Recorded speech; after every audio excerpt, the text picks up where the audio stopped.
Alam mo bang hindi required or mandatory ang pag-speak in tongue bilang Kristiyano or mananampalataya? Ano nga ba ang speaking in tongue? Ito po ay spiritual gift, also known as language of the angels.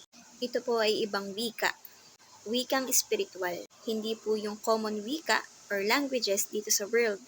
Hindi po yan Chinese, hindi po yan Yongo, hindi rin po yan English, ibang wika po siya. Ito po ay common na nare-receive natin kapag bumaba ang banal na spirito sa atin. Most commonly po kapag baptism of the Holy Spirit, nakaka-receive po tayo ng mga spiritual gift. Nakakalungkot lang isipin na most of the Christians nowadays are aiming to have that gift dahil pressured sa kanilang church. Kasi po, some other churches ay ginajustify ang pananampalataya ng kanilang kapatid dahil hindi marunong mag-tongues. Kapatid, isang paalala, hindi higit ang pananampalataya mo kapag marunong ka mag-tongues. At hindi ibig sabihin na hindi siya marunong mag-tongues ay meron siyang mababang antas ng pananampalataya. That is a big no. Dahil maraming gift or spiritual gift ang pupwede nating makuha galing sa Panginoon.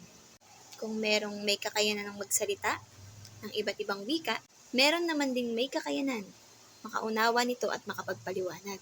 Meron din namang gift na pag-share or pagmemensahe ng salita ng Diyos. Kapag tayo po ay nagtatangs, ang panalangin po na ating binibigkas ay direkta sa Panginoon. At kapag tayo po ay nagtatangs, ay pinatitibay nito ang ating sariling pananampalataya. So, papaano naman po ang ating iglesia? Papaano naman po ang ating kapatiran na walang kaparehong gift? Dito na po papasok ang pagmemensahe. Sabi nga po ni Pablo, higit na mahalaga ang pagmemensahe kaysa pagsasalita ng iba't ibang wika. Maliban na lamang kung may magpapaliwanag nito. Balikan po natin sa 1 Corinthians chapter 14 verse 3 to 5.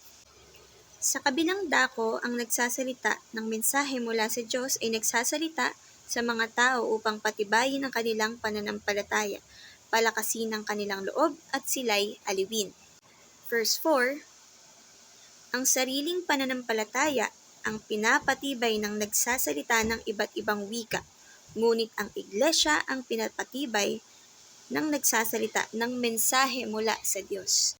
Patuloy pa sa verse 5, nais ko sanang kayong lahat ay makapagsalita ng iba't ibang wika, ngunit mas gusto kong kayo'y makapagsalita ng mensahe mula sa Diyos. Higit na mahalaga, ang nagsasalita ng mensahe mula sa Diyos kaysa nagsasalita sa iba't ibang wika, maliban na lamang kung may magpapaliwanag ng kanyang sinasabi upang makapagpatibay sa iglesia. Praise God! Kapatid, kung Kristiyano ka man at nahihiya ka dahil hindi ka nakakapag-speak in tongue, kapatid, para sa iyo to. Hindi po pamantayan ng ating pananampalataya ang speaking in tongue. Hindi po yan sukatan ng pagkababa o pagkalalim ng ating pagkakilala kay Kristo. Dahil kaya tayo tinatawag na Kristiyano dahil tinanggap natin si Kristo sa ating buhay bilang ating Diyos at tagapagligtas. That's it. Wala pong binigkas na kailangan po na nag-i-speaking in tongue tayo. Kung nag-share ka ng Word of God, that is a gift. Kung instrumentalist ka sa church mo, that is also a gift. Kung sumasayaw ka, kumakanta sa inyong church, that is a gift. Napakaraming gift ang pwede nating makuha or ma-receive kapag na-encounter natin ng totoo si Kristo. Kapatid, okay lang na humangad tayo ng spiritual gift, pero huwag kung tayo ay nape-pressure lang at huwag na huwag para magmukha lang tayong banal. Kapatid, we are already righteous in the eyes of the Lord. The moment na ni-receive natin ang ating Panginoong Hesukristo sa ating puso, pinatuloy sa ating buhay, tinanggap natin bilang Diyos at tagapagligtas natin. Through Jesus, kaya naman righteous na tayo sa paningin ng ating Panginoon.